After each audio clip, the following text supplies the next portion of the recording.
Hello, John. Got your brake booster finished and on the test bench. First thing we're going to do is check your brake light switch for function, and I've got the continuity meter set up and on the, so it makes tone noise. So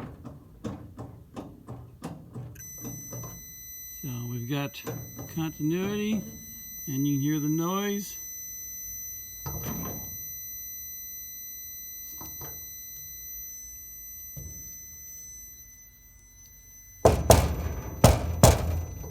Yeah, does not appear to.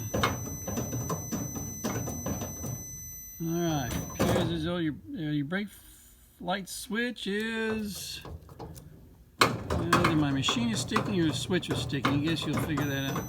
Okay, we got the switch on, switch off,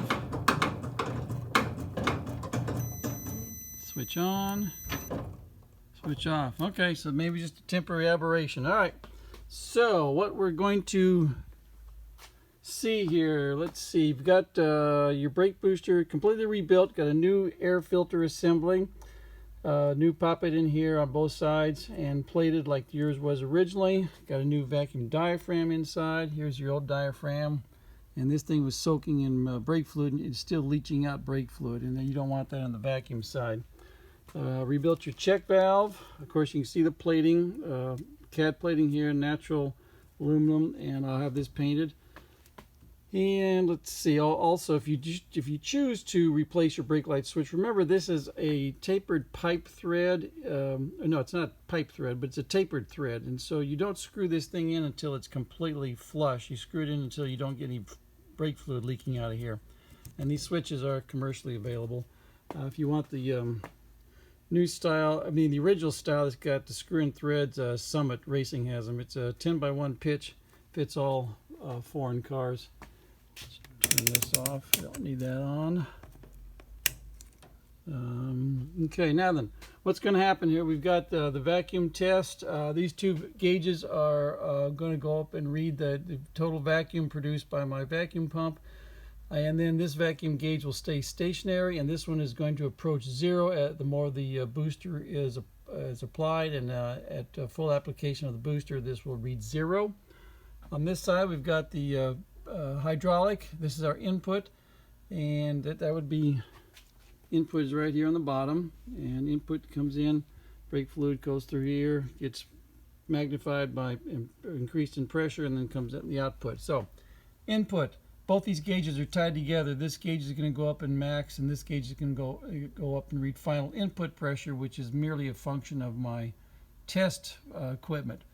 Output, again, the two gauges are tied together. This gauge will go up and read max output pressure, and this will read final output pressure. Now then, the booster is inert without any vacuum going to it. So I'm going to show you how that works right now.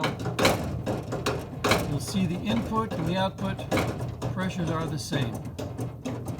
So we've got 350 here, 350 here, 350 here approximately. And the bleeding down is due to my machine bleeding internally, not your booster. Now then, we release our pressures and crank it up.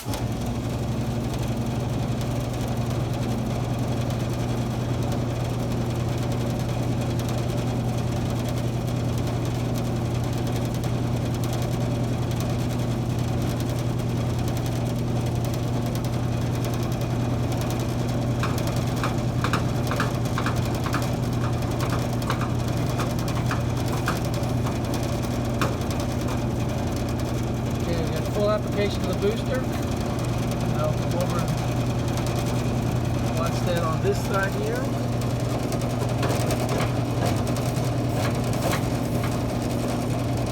$350 in, excess of 12, 13, 1400 out.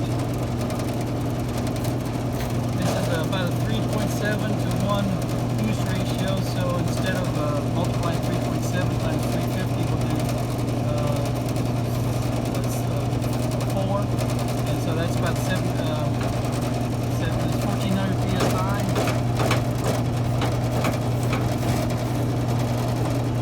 We got at least 1400. So got a good one time.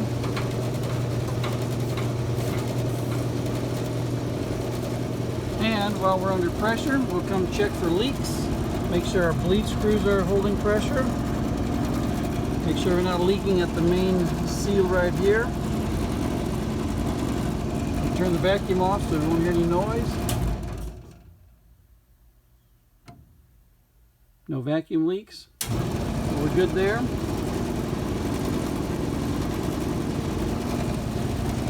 It's a good booster.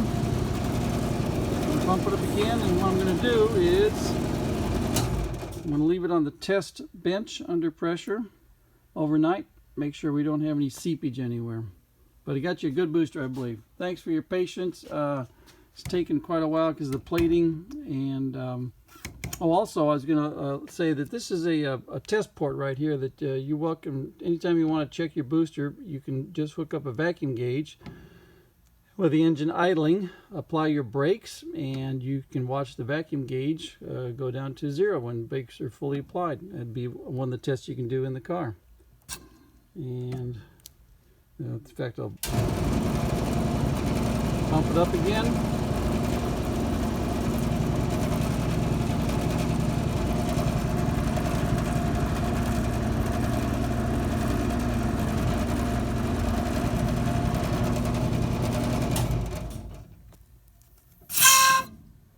So, holding vacuum. Anyway, thank you very much for sending it to me.